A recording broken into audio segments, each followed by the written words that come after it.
کرنے جا رہے ہیں۔ اس وقت ہمارے نوجوانوں میں بہت ہی زیادہ مقبول اور پاپولر ڈرامے کے بارے میں، جس کو ہم ارطغرل غازی کے نام سے جانتے ہیں۔ آپ جانتے ہیں کہ یہ ڈرامہ ترکی حکومت کی زیر نگرانی تیار کیا گیا ہے، اور یہ سلطنت عثمانیہ کے جو بانی تھے عثمان اول، ان کے والد ارطغرل غازی کی زندگی پر یہ ڈرامہ بنایا گیا ہے، اور تقریباً اس کی 157 قسطیں تیار ہو چکی ہیں، جو تقریباً 2 گھنٹے کی ہیں، اور ہمارے نوجوان بڑی ہی شدت سے اس پورے ڈرامے کو، جب یہ اردو میں خاص طور سے ڈبنگ ہو کے آیا ہے تو ہمارے بر صغیر میں، یعنی انڈیا، پاکستان وغیرہ میں جہاں اردو بولی جاتی ہے، بڑے شوق سے دیکھا جا رہا ہے، اور رمضان کی مقدس راتوں میں جاگ جاگ کے ہمارے نوجوانوں نے یہ ڈرامہ دیکھا ہے۔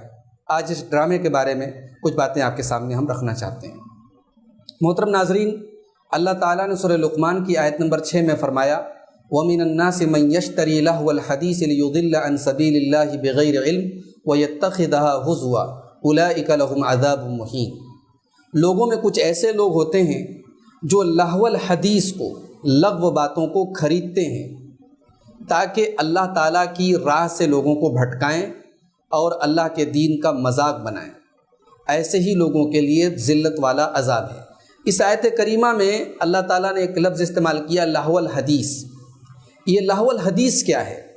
حضرت عبداللہ ابن مسعود رضی اللہ تعالیٰ عنہ اس آیت کی تفسیر میں فرماتے، جیسا کہ حافظ ابن کثیر نے اپنی تفسیر کے اندر نقل کیا، کہ اس سے مراد الغنا ہے، یعنی گانا بجانا ہے۔ اسی طریقے سے امام حسن بصری رحمۃ اللہ علیہ اس آیت کی تفسیر میں کہتے ہیں کہ لہو الحدیث سے مراد المزامیر والغنا، میوزک انسٹرومنٹس ہیں، ناچ گانے ہیں، اور میوزک ہے، موسیقی ہے۔ محترم ناظرین، ارطغرل غازی بھی دوسرے ڈراموں کی طرح ایک ایسا ڈرامہ ہے جس میں میوزک کا کثرت سے استعمال کیا گیا ہے، بلکہ کہیں کہیں اس میں قرآن کریم کی تلاوت بھی جو ہے میوزک کے ساتھ کی گئی ہے۔ ظاہر سی بات ہے کہ جب ایک ڈرامے کو دین کے ساتھ، اسلام کے ساتھ جوڑا جائے تو اس کو دیکھنے والوں کے اندر ایک تاثر پیدا ہوتا ہے کہ ہم جو چیز دیکھ رہے ہیں اس کا تعلق دین سے ہے، مگر یہاں تو دین کی بنیادوں کو کھوکھلا کیا جا رہا ہے۔ آپ قرآن کی تلاوت کے ساتھ آپ میوزک دکھا رہے ہیں، آپ لوگوں کے اندر جہاد کا اور بہادری کا جذبہ پیدا کرنے کی بات کر رہے ہیں، اور آپ اس کو جو ہے میوزک، ناچ گانا اور جو ہے عشق و محبت کی داستان آپ اس میں شامل کر رہے ہیں۔ تو یہ اس ڈرامے کا سب سے بڑا ڈرا بیک ہے کہ اس کے اندر جو ہے موسیقی وغیرہ کا استعمال کیا گیا ہے۔ ہمارے بہت سارے بھائی کہتے ہیں کہ یہ ڈرامہ دیکھنے سے لوگوں کے اندر جو ہے جذبہ جہاد بلند ہو رہا ہے اور ایمان بڑھ رہا ہے۔ میرے بھائیوں، کون سا ایمان بڑھ رہا ہے؟ کون سا ایمان بڑھ رہا ہے؟ میرا رب تو کہتا ہے کہ اہل ایمان کا جو ایمان ہوتا ہے وہ قرآن کی تلاوت سے بڑھتا ہے۔ اللہ نے فرمایا سورہ انفال کے اندر، انما المؤمنون الذین اذا ذکر اللہ وجلت قلوبہم واذا تلیت علیہم آیاتہ زادتہم ایمانا۔ مومن تو وہ لوگ ہیں کہ جب ان کے رب کی آیتیں ان کے اوپر پڑھی جائیں تو ان کا ایمان بڑھ جاتا ہے۔ اللہ کا ذکر کیا جائے تو دل لرز جاتے ہیں، اور اللہ کی آیتیں پڑھی جائیں تو ان کا ایمان بڑھ جاتا ہے۔ میرے بھائیوں، اس ڈرامے کے اندر صوفیہ کی بہت ساری بدعت و خرافات بھی دکھائی گئی ہیں۔ اس کے اندر جو ہے مسجد کے اندر صوفیہ اپنے جسم کو حرکت دے رہے ہیں، رقص کر رہے ہیں اور اللہ کا ذکر کر رہے ہیں۔ یہ کون سا اللہ کا ذکر ہے جو نبی نے نہیں سکھایا، جو صحابہ نے نہیں کیا، جو تابعین نے نہیں کیا، جو اس امت کے بہترین لوگوں نے نہیں کیا؟ اور اس ڈرامے کے اندر اس قسم کے خرافات والے جو عبادت کے طریقے ہیں، دین سے بالکل جن کا کوئی تعلق نہیں ہے، ان طریقوں کو پروموٹ کیا گیا ہے۔ اس ڈرامے کے اندر تاریخ کی ایک بڑی ہی متنازع شخصیت، جن کو ہم ابن عربی کے نام سے جانتے ہیں، ایک بہت مشہور صوفی ہے ابن عربی، جن کے گمراہ کن عقائد کے متعلق علماء نے بڑی ضخیم کتابیں لکھی ہیں۔ بہت سارے علماء نے تو ان کی تکفیر تک کی ہے، لیکن اس میں کوئی شک نہیں کہ ان کے عقائد میں بہرحال بہت ساری گمراہی پائی جاتی تھی۔ ان کو ایک ہیرو کی شکل میں اس ڈرامے کے اندر پیش کیا گیا ہے۔ اسی طریقے سے محترم ناظرین، اس ڈرامے کے اندر ارطغرل غازی اور ان کی جو محبوبہ تھی حلیمہ، ان کے درمیان محبت کی اور عشق کی داستان بھی اس کے اندر دکھائی گئی ہے۔ ظاہر ہے کہ ہمارا وہ نوجوان جو آج فلموں کے ذریعے اور اسی طریقے سے ویب سیریز کے ذریعے، ٹی وی سیریلز کے ذریعے پہلے سے ہی اخلاقی طور پر وہ زوال کا شکار ہے۔ عشق و محبت کے جال میں ہماری نوجوان لڑکیاں پھنس رہی ہیں اور محبت کے نام پر ہوس کا شکار ہو رہی ہیں۔ یہ ڈرامہ جو اسلام کے نام پر، دین کے نام پر، جہاد کے نام پر ہمارے نوجوانوں کے ذہن میں پھیلایا جا رہا ہے، تو ظاہر سی بات ہے کہ اس قسم کی حرکتوں کو یہ ڈرامہ ایک طریقے سے جواز فراہم کر رہا ہے، اور نوجوانوں کو لگ رہا ہے کہ ان سب چیزوں میں کوئی حرج کی بات نہیں ہے۔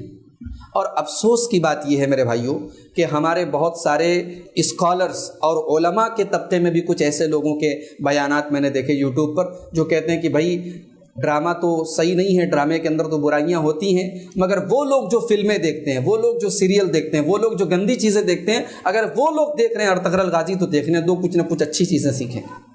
یہ کون سی لاجک ہے، یہ کون سی منطق ہے، میری سمجھ سے باہر ہے میرے بھائی۔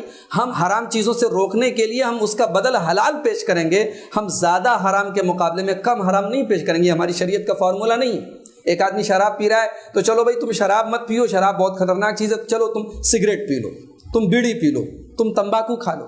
یہ فارمولہ نہیں ہے شریعت کا۔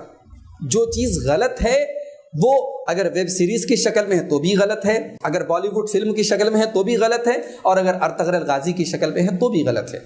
محترم ناظرین، یہ جو ڈرامہ جب سے اردو میں اس کی ڈبنگ ہوئی، اپریل میں اس کی ڈبنگ ہوئی ہے، اور اس کے بعد رمضان کا مقدس مہینہ شروع ہوا، اور آپ جانتے ہیں کہ زیادہ تر ملکوں میں اور خود ہمارے ملک میں لاک ڈاؤن چل رہا تھا، ہمارے نوجوانوں نے جی بھر کے رات بھر جو ہے اس ڈرامے کو دیکھا ہے۔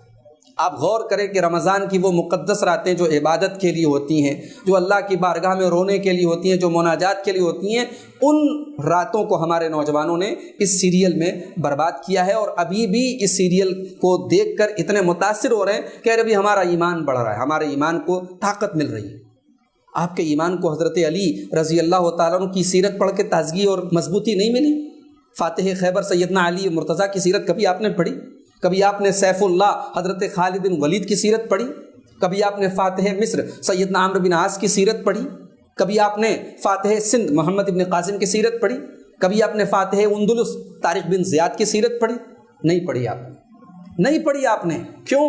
کیونکہ آپ کو ان چیزوں کی اہمیت معلوم ہی نہیں، آپ نے ان چیزوں کی اہمیت کو جانا ہی نہیں۔ آپ ایک ڈرامے کے ذریعے اپنے ایمان میں مضبوطی اور ایمان میں اضافے کا دعویٰ کر رہے ہیں۔ میرے بھائی، اگر بڑی بڑی باتیں کرنے کا نام آپ ایمان سمجھتے ہیں تو معاف کیجیے، آپ غلطی پر ہیں۔ ایمان 3 چیزوں کا نام ہے ہماری شریعت میں۔ الایمان قول و عمل و تصدیق۔ ایمان 3 چیزوں کا نام ہے: اللہ تعالیٰ کی وحدانیت، رسول اکرم صلی اللہ علیہ وسلم کی رسالت، اور جو بھی شریعت کی بنیادی چیزیں ان کا زبان سے اقرار کرنا، دل سے ان کی تصدیق کرنا اور اس پر عمل کرنا۔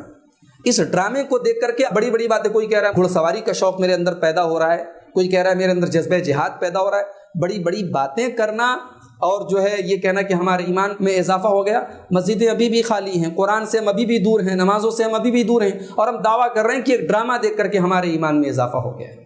نہیں میرے بھائی، جیسے عام ڈراموں میں بہت سارے مرچ مسالے لگائے گئے، اس ڈرامے کے اندر بھی مرچ مسالہ لگائے گئے۔ اس کے اندر جو تاریخ بتائی گئی ہے، ظاہر سی بات ہے کہ اس میں بہت ساری باتیں غلط ہیں، بہت ساری باتیں فیک ہیں۔ اس میں کوئی شک نہیں کہ ارطغرل غازی ایک بہادر شخصیت اور ایک بہادر کردار ہے ہماری تاریخ کا، اور سلطنت عثمانیہ اسلامی تاریخ کی ایک مضبوط سلطنت ہے، مگر کوئی یہ اکلوتی خلافت اور اکلوتی سلطنت نہیں ہے۔ اس کے پہلے بڑے لمبے عرصے تک سلطنت اموی، خلافت اموی تھی، ایک بڑے عرصے تک جو ہے خلافت عباسیہ تھی۔ پھر اللہ کے رسول صلی اللہ علیہ وسلم کے جو بہترین صحابہ ہیں، سیدنا ابو بکر صدیق، عمر فاروق، عثمان غنی، علی مرتضیٰ، ان لوگوں کا جو دور خلافت جس کو ہم خلافت راشدہ کہتے ہیں، اس دور کی تاریخ آپ نے پڑھی، اس کو جانا؟ ان تمام چیزوں کو نہ ہم نے کبھی پڑھا نہ جانا، اور ہم ایک ڈرامے کے ذریعے دعویٰ کر رہے ہیں کہ نہیں صاحب ہمارے ایمان میں اضافہ ہو رہا ہے۔ میرے بھائی، اس پروپیگنڈا کو سمجھنے کی کوشش کیجیے۔ کچھ حکومتیں، کچھ ملک اپنے مخصوص ایجنڈوں کو پروموٹ کرنے کے لیے اس قسم کے ڈراموں کو پوری دنیا میں نشر کر رہے ہیں، تاکہ ان کے نظریات اور ان کی فلسفی اور ان کی مینٹالٹی اور ان کی آئیڈیالوجی سے دنیا اتفاق کرے۔ میرے بھائی، اصل جو چیز ہمارے لیے ہے وہ قرآن اور سنت ہے، نبی اکرم کی سیرت ہے، صحابہ کی سیرت ہے، سلف صالحین کی سیرت ہے، تابعین کی سیرت ہے۔ آپ ان کو پڑھیں۔ صحابہ کرام سے بڑا بہادر اور ان سے بڑھ کر کے دین کی قربانی دینے والا کون ہے؟ آپ مصعب بن عمیر کی سیرت پڑھیں، آپ شہدائے بدر کی سیرت پڑھیں، آپ شہدائے احد کی سیرت پڑھیں۔ میرے بھائیوں، آپ کے ایمان میں یقیناً اضافہ ہوگا، اور میری آپ سب سے گزارش ہے کہ اپنا قیمتی وقت اس طریقے کے ڈراموں میں برباد مت کیجیے۔ اللہ کے یہاں حساب دینا ہے۔ مستدرک حاکم کی صحیح روایت ہے، اللہ کے نبی صلی اللہ علیہ وسلم نے فرمایا، اغتنم خمسا قبل خمس، 5 چیزوں کی قدر کرو اس کے پہلے کہ 5 چیزیں آ جائیں۔ ان 5 چیزوں میں ایک چیز آپ نے فرمایا، حیاتک قبل موتک، اپنی موت کے آنے کے پہلے اپنی زندگی کی قدر کرو۔ تو محترم ناظرین، میں امید کرتا ہوں کہ ہمارے وہ نوجوان جو اس ڈرامے پر دل و جان سے فدا ہیں، میری ان سے گزارش بھی ہے کہ آپ اپنے اس وقت کو، اگر اللہ کے رسول کی سیرت پر جو کتابیں جیسے الرحیق المختوم ہے، جیسے علامہ شبلی نعمانی کی سیرت النبی ہے، اسی طریقے سے آپ جو تاریخ کی معتبر کتابیں آپ ان کو پڑھیں اور ان سے آپ انسپائر ہوں، تو میں سمجھتا ہوں کہ زیادہ بہتر ہے بنسبت اس کے کہ آپ موسیقی، عشق و محبت اور غلط قسم کے بدعت و خرافات پر مبنی ایک ڈرامے کو دیکھ کر کے اپنا وقت برباد کریں۔ رب العالمین سے دعا ہے اللہ تعالی ہم سب کو صحیح سمجھتے اور اپنے وقت کا صحیح استعمال کرنے کی توفیق عطا فرمائے، آمین۔ وآخر دعوانا ان الحمد للہ رب العالمین۔